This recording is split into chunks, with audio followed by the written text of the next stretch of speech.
Pemirsa, posko korban terbakarnya kapal motor Zahro Express kembali dibuka di Rumah Sakit Polri Kramat Jati. Sejumlah korban meninggal hingga kini belum bisa teridentifikasi. Dan untuk mengetahui informasi selengkapnya, saat ini sudah ada reporter Cikal Multazam dan juru kamera Budi Manurung di Rumah Sakit Polri Kramat Jati, Jakarta Timur. Cikal, apakah sudah ada tambahan korban meninggal yang telah berhasil teridentifikasi?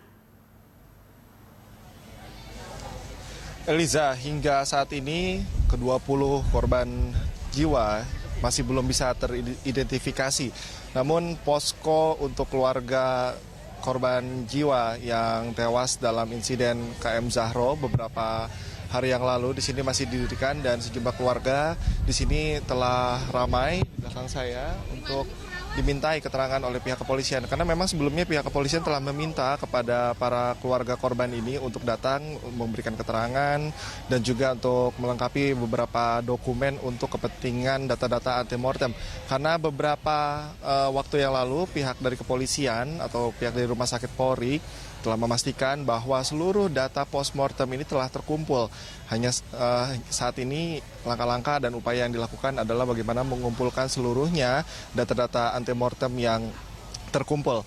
Dan adapun ke-20 jenazah yang belum teridentifikasi ini masih dalam beberapa kendala karena kondisi dari jenazah ini terbakar akibat insiden yang terjadi di KM Zahro, sehingga masih perlu mengumpulkan beberapa informasi, terutama yang terpenting adalah bagaimana nantinya pihak kepolisian bisa melengkapi data antemortem, tentunya dari keterangan-keterangan keluarga mengenai ciri-ciri yang biasa dipakai oleh para korban ini, terutama pada saat sebelum keberangkatan menuju ke Pulau Seribu beberapa hari lalu sebelum insiden ini terjadi.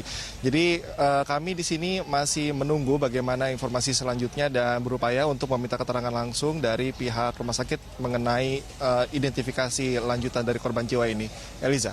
Iya, jika lalu metode apa yang digunakan untuk mengidentifikasi korban, terutama untuk korban-korban luka bakar yang hampir 100%? Eliza, ada dua metode yang dilakukan oleh pihak DVI. Yang pertama adalah metode primer, kemudian metode sekunder.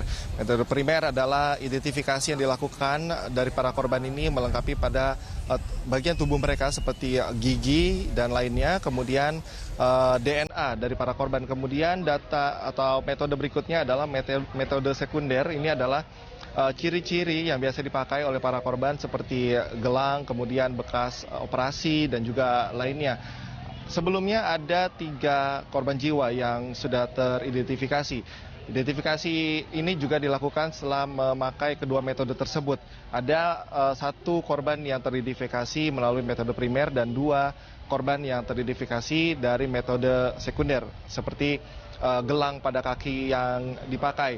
Dan ini memang sesuai target yang dicanangkan oleh pihak kepolisian, bahwa pihak kepolisian telah menargetkan untuk bisa seluruhnya jenazah yang korban yang tewas ini dapat teridentifikasi.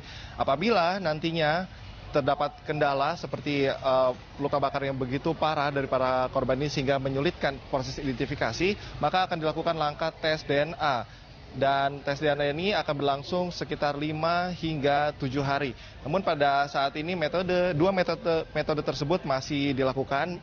Maka dari itu pihak kepolisian di sini masih terus mengumpulkan para keluarga dari korban untuk mencocokkan segala keterangan dan juga melengkapi segala dokumen yang dibawa oleh para keluarga. Eliza, masih seputar informasi dari insiden KM Zahro ini, di mana tragedi terbakarnya kapal motor Zahro Express di Muara Angke, Jakarta Utara kemarin menewaskan 25 orang.